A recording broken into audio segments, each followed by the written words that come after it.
ज्योति सिंह जी पवन सिंह जी का नाम खराब कर रही है। जी हाँ दोस्तों, आपने इस वीडियो में सही सुना है। ये हम नहीं कह रहे हैं, ये पवन सिंह जी के फैंस कह रहे हैं। पूरे वीडियो को एंड तक जरूर देखिएगा। हम आपके साथ शेयर करने वाले हैं एक्चुअल न्यूज। बता दें दोस्तों, हाल ही में ज्योति सिंह जी ने एक इंस्टाग्राम पे अपने पोस्ट किया था, जहां पे वो बच्चों के साथ नजर आ रही है, जैसा कि आप स्क्रीन पर देख सकते हैं। बता दें कि वो काराकाट के एक गाँव के स्कूल में as a chief guest invited थी। जी हाँ दोस्तों, मुख्य अतिथि के हिसाब से इनको इन्वाइट किया गया था, जहाँ इनको पवन सिंह जी और ज्योति सिंह जी के फोटो को गिफ्ट किया गया। जी हाँ दोस्तों, ये उनको गिफ्ट भी मिलता है और साथ ही में आप देख सकते हैं कि उन्होंने उद्घाटन भी किया है। और बता दें दोस्तों, सरस्वती पूजा का फंक्शन था, जहां तमाम बच्चे फंक्शन में नाटक किया है। और बता दें दोस्तों कि काफी ज्यादा ज्योति सिंह जी को पसंद किया गया है इस फंक्शन में, जैसा कि आप देख सकते हैं बच्चों के साथ उन्होंने फोटो भी शेयर किया है।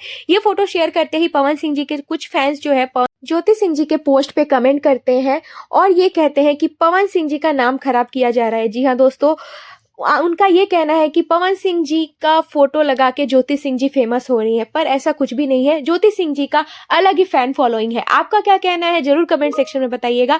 और बता दें दोस्तों कि सबको पता है कि ज्योति सिंह जी अपने मेहनत से ये फैन फॉलोइंग उन्होंने बनाया है, पवन सिंह जी का नाम यूज करके नहीं बनाया। पर कहते हैं ना कि कुछ लोगों का काम ही होता है कहना। तो बता दें कि आपको, अगर आप उनको सपोर्ट नहीं कर सकते तो कमेंट सेक्शन में बुरा भला भी कहने का आपका कोई हक नहीं है, ठीक है? क्योंकि ज्योति सिंह जी ने जो भी किया है बहुत अच्छा काम किया है। मिलते हैं नेक्स्ट वीडियो में, तब तक